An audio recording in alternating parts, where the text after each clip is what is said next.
Chapitre 36. L'imminence de la lutte. Dès l'origine du conflit dans le ciel, le but constant de Satan a été d'abolir la loi de Dieu.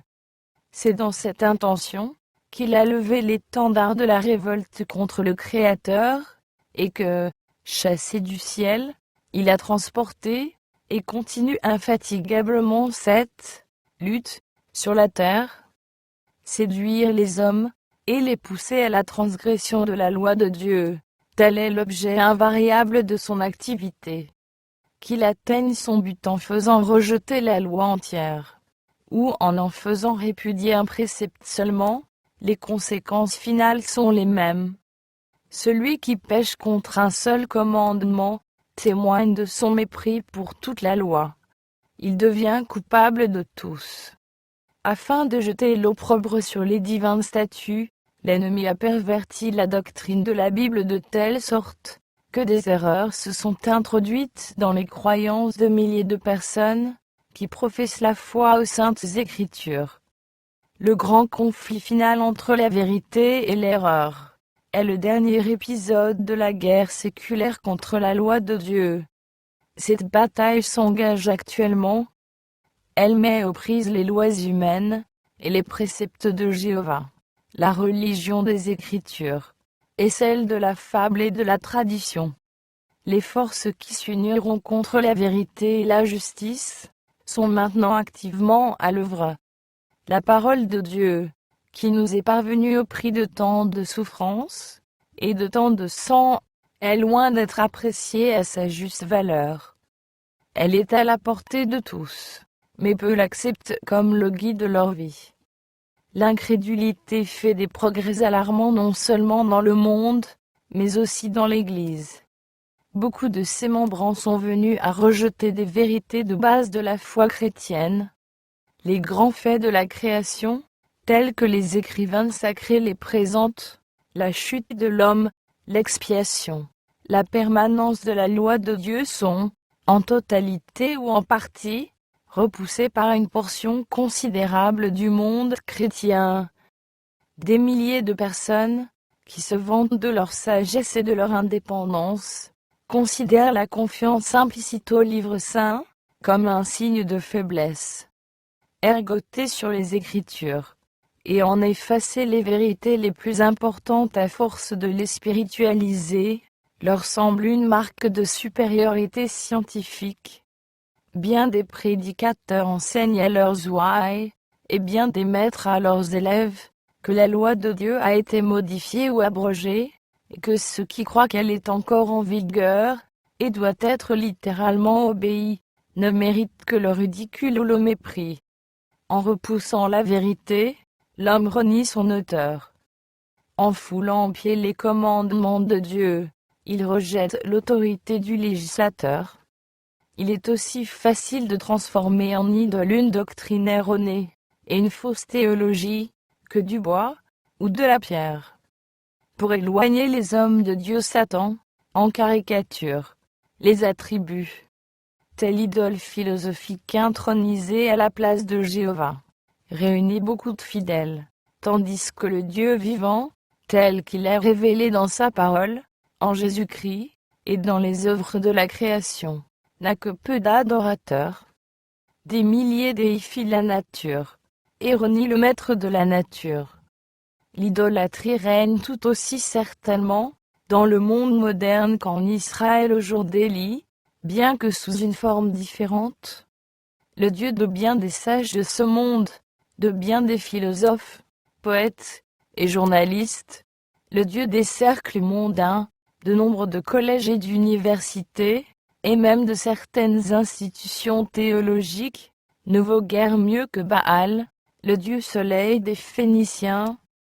Aucune des erreurs adoptées par le monde chrétien ne porte un coup plus direct à l'autorité du ciel, aucune n'est plus subversive de la saine raison, aucune n'est plus pernicieuse dans ses conséquences, que la doctrine moderne, si envahissante aujourd'hui, selon laquelle la loi de Dieu ne serait plus en vigueur. Toute nation a ses lois exigeant respect et obéissance. Aucun gouvernement n'est possible sans elles. et l'on voudrait que le Créateur des cieux et de la terre n'ait pas donné de loi à ses créatures. Supposons que des prédicateurs éminents se mettent à enseigner que les statuts qui gouvernent leur pays et protègent les droits des particuliers ne sont plus obligatoires, qu'ils menacent les libertés des citoyens, et qu'il faut par conséquent secouer le joug.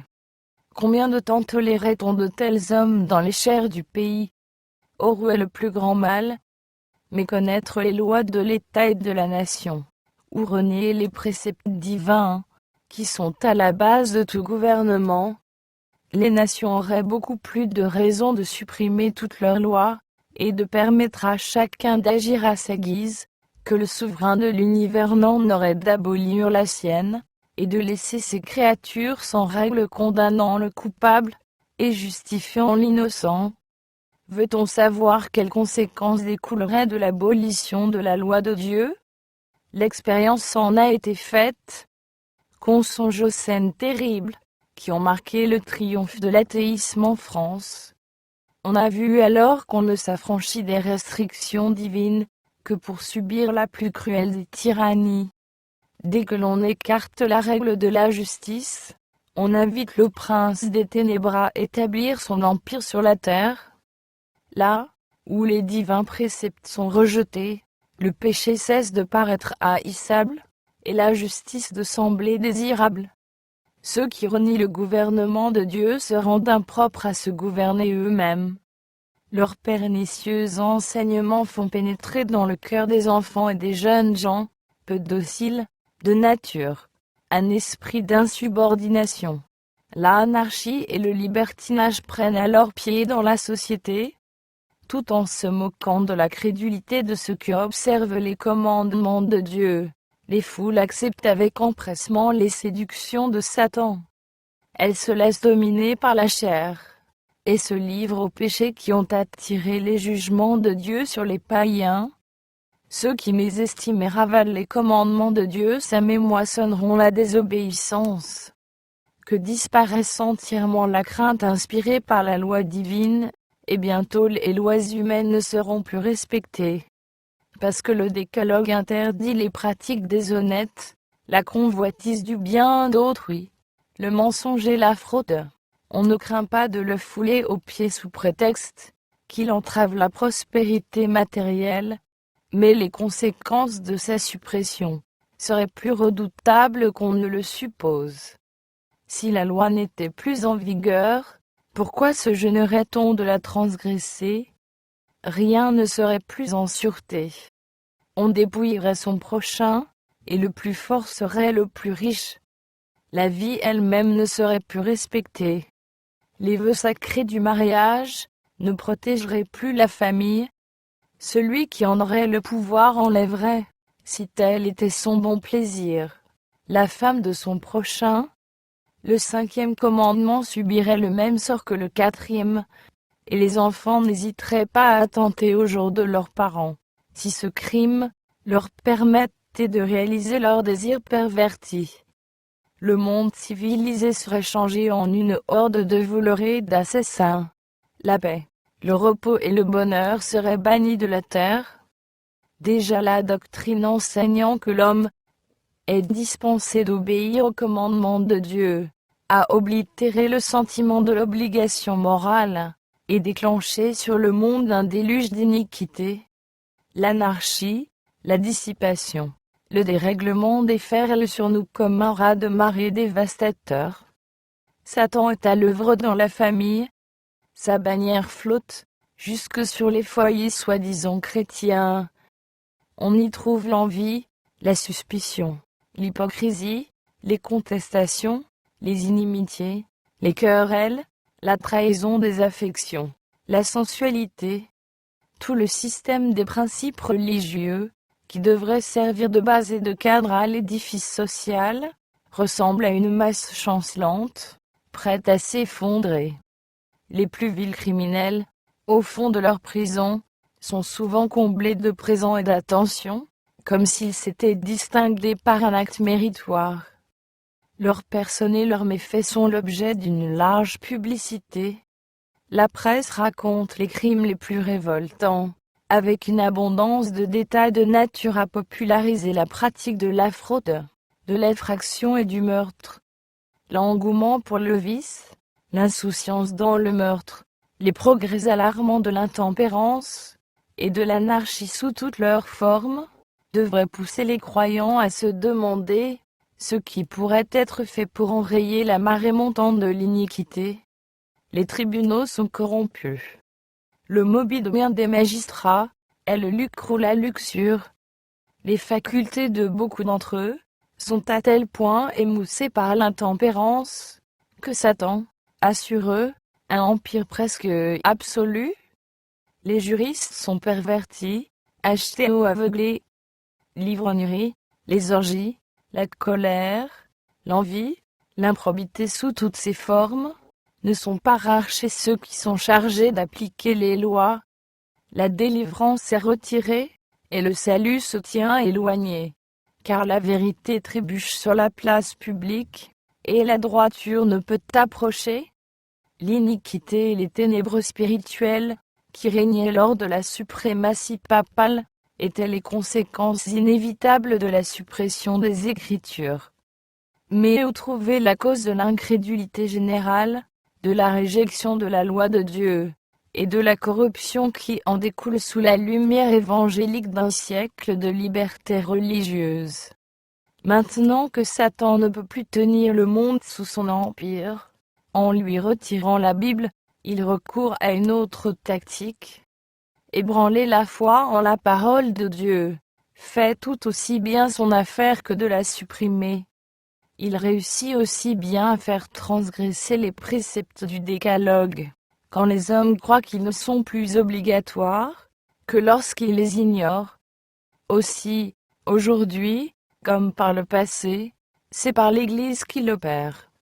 Les organisations religieuses actuelles, refusant de prêter l'oreille aux vérités impopulaires de l'Écriture sainte, ont eu recours, pour les combattre, à des interprétations qui ont jeté au près et au loin les semences de l'incrédulité et du scepticisme.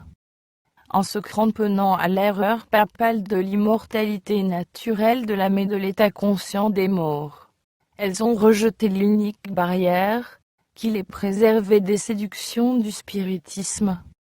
La doctrine des peines éternelles a jeté le discrédit sur les Écritures. Et lorsque la question du 4e commandement est agitée, et révèle l'obligation d'observer le 7e jour, nombre de prédicateurs populaires ne voient rien de mieux, pour se défaire d'un devoir désagréable, que de déclarer la loi abolie. Quand la réforme du jour du repos et le retour au 4e commandement se propageront, la réjection de la loi deviendra quasi universelle. Les enseignements des conducteurs religieux ont ouvert la porte à l'incrédulité, au spiritisme et au mépris de la loi de Dieu. C'est sur eux que repose la responsabilité de l'iniquité qui règne dans la chrétienté. Loin d'en convenir, ces conducteurs prétendent que la dégradation morale contemporaine est en grande partie attribuable à la profanation du dimanche, et que l'imposition légale de son observation relèverait notablement le niveau moral de la société. Cette prétention est surtout avancée en Amérique, là où la doctrine du vrai jour de repos a été le plus largement diffusée. Dans ce pays, où l'œuvre de la tempérance, l'une des réformes morales les plus importantes, s'allie souvent au mouvement dominical, les propagateurs de ce projet se flattent de servir les plus graves intérêts de la société, et dénoncent ceux qui leur refusent leur concours, comme ennemis de la tempérance et de la réforme. Mais le fait qu'un mouvement en faveur d'une erreur se trouve lié à une œuvre bonne en elle-même, n'est pas un argument en faveur de l'erreur. Dissimulé dans un aliment sain, un poison ne change pas de nature. Il n'en devient au contraire que plus dangereux. La tactique de Satan consiste précisément à mélanger à l'erreur assez de vérité pour la rendre plausible. Les animateurs du mouvement dominical peuvent se réclamer de réformes nécessaires, basées sur des principes scripturaires, Mais tant qu'ils associent à leur activité des éléments contraires à la loi divine, les serviteurs de Dieu ne peuvent se joindre à eux. Rien ne peut justifier la substitution de préceptes humains aux commandements de Dieu. De grandes erreurs. L'immortalité de l'âme et la sainteté du dimanche vont être les moyens par lesquels Satan fera tomber le monde dans ses pièges, tandis que la première jette les bases du spiritisme. La seconde établit un lien de sympathie avec Rome.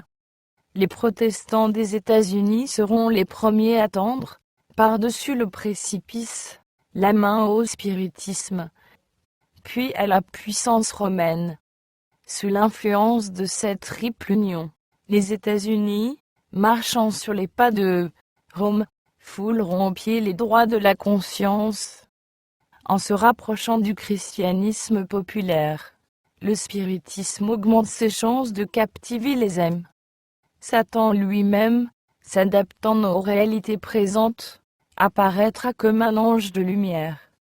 Le spiritisme fera des miracles, il guérira des malades, et accomplira des prodiges incontestables. Les esprits professeront la foi aux Écritures et se montreront respectueux envers les institutions de l'Église. En conséquence, leur œuvre sera reconnue comme une manifestation de la puissance de Dieu. Il est difficile maintenant de distinguer la différence entre les soi-disant chrétiens et les impies. Amateurs de plaisir, les membres des églises sont prêts à s'unir au monde. Aussi Satan est-il déterminé à les englober en un seul corps. À cet effet, il les pousse dans les rangs du spiritisme. Les fidèles du pape, qui considèrent les miracles comme un signe caractéristique de la véritable Église, tomberont facilement dans les filets de ce pouvoir miraculeux, et les protestants, ayant abandonné le bouclier de la vérité, seront également séduits. Romanistes, protestants et mondains montreront le même empressement à accepter les formes d'une piété factice, et verront dans cette union un pas décisif vers la conversion du monde et l'horreur d'un millénium si longtemps attendu. Par le spiritisme, Satan apparaît comme le bienfaiteur de l'humanité. Il guérit les malades et prétend doter le monde d'un système religieux supérieur. En même temps, il agit en destructeur.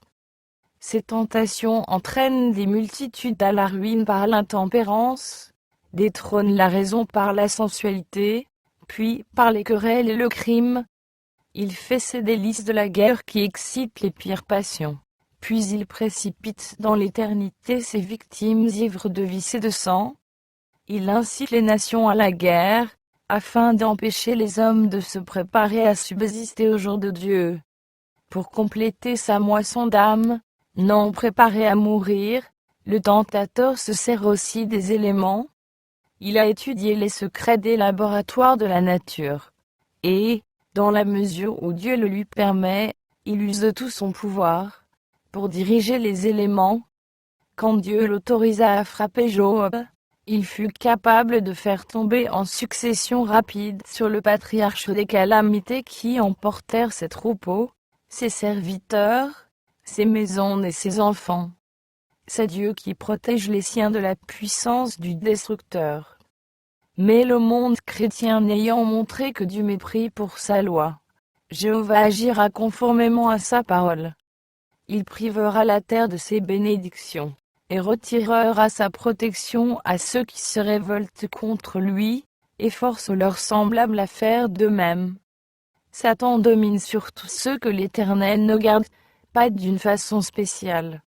Dans l'intérêt de sa cause, il en fera prospérer quelques-uns, tandis qu'il attirera le malheur sur d'autres, et leur fera croire que c'est Dieu qui les afflige. En outre, tout en se faisant passer pour un grand médecin capable de guérir toutes les affections, il répandra sur des villes populeuses la maladie et les calamités. Il est à l'œuvre, en ce moment même, provoquant des accidents et des désastres sur terre et sur mer. Incendies, cyclones, orages de grêle, tempêtes, inondations, trombes, raz de marée, tremblements de terre. Sa puissance se manifeste en tout lieu, et sous mille formes. Il détruit les moissons dorées, et fait apparaître la famine. Il empoisonne l'atmosphère, et des milliers de personnes sont victimes d'épidémies. Ces calamités deviendront de plus en plus fréquentes, et désastreuses. L'œuvre de destruction atteindra les hommes et les bêtes. Le pays est triste, épuisé, les chefs du peuple sont sans force. Le pays était profané par ses habitants, car ils transgressaient les lois, violaient les ordonnances, ils rompaient l'alliance éternelle. Pour finir, le grand séducteur persuadera les hommes que les serviteurs de Dieu sont la cause de tous ces maux. Ceux qui auront provoqué le déplaisir du ciel attribueront tout leur malheur aux fidèles, dont l'obéissance au commandement divin sera pour eux un continuel reproche. On prétendra que la violation du dimanche est une offense faite à Dieu, un péché attirant des calamités qui cesseront seulement quand tout le monde sera contraint d'observer ce jour. Ceux qui insistent sur les droits du 4e commandement et contestent la sainteté du dimanche seront considérés comme des agitateurs empêchant le retour de la faveur divine et de la prospérité matérielle. Les accusations portées autrefois, pour des raisons semblables, contre l'un des serviteurs de Dieu seront répétées. À peine Akab aperçut-il Élie, qui lui dit : « Est-ce toi qui jettes le trouble en Israël ? » Et Élie répondit : « Je ne trouble point Israël, c'est toi, au contraire, et la maison de ton père. Puisque vous avez abandonné les commandements de l'Éternel, et que tu es allé après les Baals. » Aussi les populations, excitées par des imputations calomnieuses, se comporteront-elles à l'égard des ambassadeurs de Dieu, comme les Israélites envers le prophète Élie. La puissance miraculeuse du spiritisme exercera son influence contre ceux qui obéissent à Dieu plutôt qu'aux hommes. Des messages émanant des esprits déclarant que les adversaires du dimanche sont dans l'erreur, et qu'il faut se soumettre aux lois du pays, comme à celles de Dieu. Ils déploreront la décadence des mœurs et affirmeront, après les conducteurs religieux, que cette déchéance morale est le fruit de la profanation du dimanche. Grande sera alors l'indignation du monde contre ceux qui refuseront de prêter foi à leur témoignage. La tactique de Satan dans cette phase finale de sa lutte contre le peuple de Dieu sera celle même qu'il suivit dans le ciel à l'ouverture du conflit.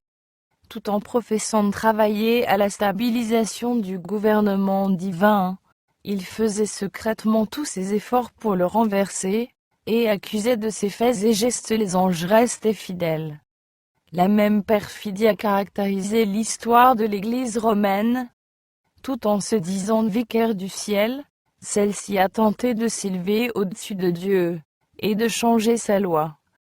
Ceux qui furent mis à mort à son instigation pour leur fidélité à l'Évangile étaient dénoncés comme malfaiteurs. Prétendant qu'ils avaient traité alliance avec le diable, on les couvrait d'opprobre, et on les faisait paraître aux yeux du monde et même à leurs propres yeux, comme les plus vils des criminels. Les mêmes faits se reproduiront.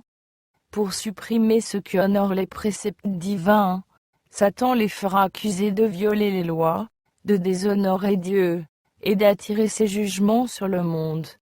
Jamais le Seigneur ne violente la volonté ni la conscience de l'homme. Le malin, au contraire, a toujours recours à la force brutale, pour vaincre ceux qui ne peuvent séduire. Ceux qui honorent le jour de repos de l'Éternel seront dénoncés comme ennemis de la loi et de l'ordre, contempteurs de la morale sociale, fauteurs d'anarchie et de corruption et cause déterminante des jugements de Dieu. On qualifiera d'obstination leurs scrupules de conscience, et on les accusera de défier et de mépriser l'État. Des prédicateurs proclamant l'abolition de la loi divine annonceront Dieu de la chair, le devoir d'obéir aux autorités civiles, parce qu'établi de Dieu. Tant dans les assemblées législatives que dans les tribunaux, on prêtera aux observateurs des commandements des sentiments, qu'ils n'ont pas, et, pour les condamner, on dénaturera leurs paroles. Les églises protestantes, ayant fait la sourde oreille aux arguments clairs et précis en faveur de la loi de Dieu, tiendront à réduire au silence des hommes, dont elles n'auront pu ébranler les croyances par la parole divine. Bien qu'elles ferment maintenant les yeux à la réalité, elles adoptent une ligne de conduite, qui les mènera directement à la persécution de ceux qui refuseront d'observer comme le reste de la chrétienté le jour de repos de la papauté. Pour amener les gens de toutes conditions à honorer le dimanche, les dignitaires de l'Église et de l'État mettront en œuvre l'argent, la persuasion et la force. On suppléera au défaut d'autorité divine par des lois oppressives. La corruption politique, qui étouffe l'amour de la justice aussi bien que les droits de la vérité, jouera son rôle dans la libre Amérique elle-même. En vue de s'assurer les suffrages, magistrats et législateurs céderont à la clameur populaire en faveur des lois dominicales. La liberté de conscience pour laquelle de si grands sacrifices ont été consentis sera immolée. Dans le conflit qui approche rapidement, on verra se réaliser ces paroles du prophète. Le dragon fut irrité contre la femme, et il s'en alla faire la guerre au reste de sa postérité, à ceux qui gardent les commandements de Dieu, et qui ont le témoignage de Jésus.